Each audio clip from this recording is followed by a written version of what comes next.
Plate ভাতের বিনিময়ে যদি জীবন নিতে পারে তাহলে জীবনের বিনিময়ে আমরা জীবন চাইতে পারি না? হয়তোবা আপনারা 2 দিন আন্দোলন করবেন আলোড়ন করবেন, কিন্তু আসলেই কি তোফাজ্জল বিচার পাইবে? যখন জিজ্ঞাসা করছে যে আপনি কোথা থেকে আসছেন বা কি, তখন ওর কথাবার্তা মানে অসঙ্গত, মানে পাইতে আছে যে কথা ঠিকঠাক মতো বলতে পারতেছে না। এই হইলো বলছে যে তাহলে মোবাইল চুরি করতে আইসো না ছিনতাই করতে আসছো। এই পরে হলো ওরা নিয়ে হলের ভিতরে নিয়ে গেছে।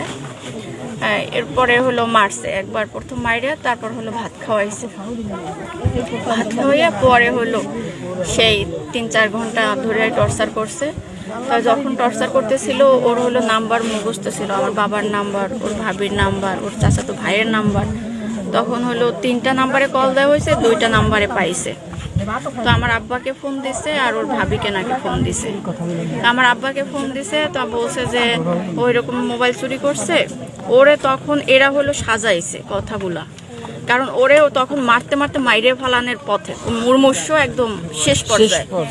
সেই ক্ষেত্রে তখন হলো ওরা একটা মানে যে তাহলে মারছে কিসেবে, কেন মারছে, এই জন্য হলো ওরা হলো বলছে যে সকালে 5টা মোবাইল নিয়ে গেছে, এরপরে আবার বিক্রি করে আবার বিকালে আসছে। একটা মানুষ যদি একটা মোবাইল চুরি করে সেখানে কি দ্বিতীয়বার কি যায়? আর ওর কি ওই বুদ্ধি ছিল যে একটা মোবাইল, ও 1 প্লেট ভাতের জন্য গেছে, আর সেখানে 1 প্লেট ভাতের বিনিময়ে ওর জীবনটা কাটে নেওয়া হয়েছে। ও সবাই করে শুধু ভাতের জন্য।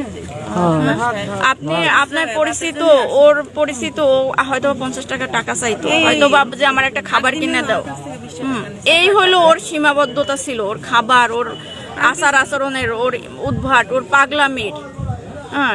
কিন্তু এইরকম একটা মানসিক রুগীরা অসহায়, যার মা নাই, বাবা নাই, ভাই নাই, বোন নাই, কত মিনতি করছে। আমার বাবাকে ফোন দেওয়া হয়েছে, আমারে ছাইড়ে দেন, আমার মামা এসে ছাড়াই নেবে, আমার ভাবি আছে, আমি এরকমের চোর না, তারপরও মারছে। আমি পরে কথা বলছি, বলে কি একটা পাগল মানুষ, তার মামার নাম্বার মুখস্থ থাকে, তার বাপের নাম্বার মানে সরি তার ভাবির নাম্বার মুখস্থ থাকে, তার চাচাতো ভাইয়ের নাম্বার মুখস্থ থাকে, সে কেমন পাগল? সব পাগল তো একরকমের না। আপনি আপনার সাথে যোগাযোগ করছিলেন কোন সময়?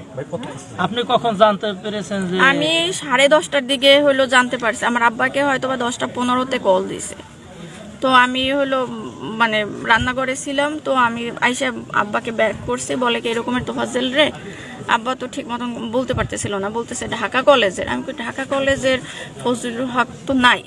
পরে হলো জানি যে ঢাকা ইউনিভার্সিটির। তো আমি ওই নাম্বারে আব্বার থেকে নাম্বার নিয়ে কল দিছি যে ভাই আপনারা যাকে ধরছেন আমি ওর বোন, কি হয়েছে? তখন ওনারা বুঝছে যে এ নাই বা এ মারা যাবে বা এরকমের। তখন হলো বলতেছে ও এরকম মোবাইল চুরি করছে, আবার মোবাইল চুরি করতে আসছে, আপনারা আসেন, টাকার বিনিময়ে নিয়ে যান, ওরে টাকা দিয়ে নিয়ে যান।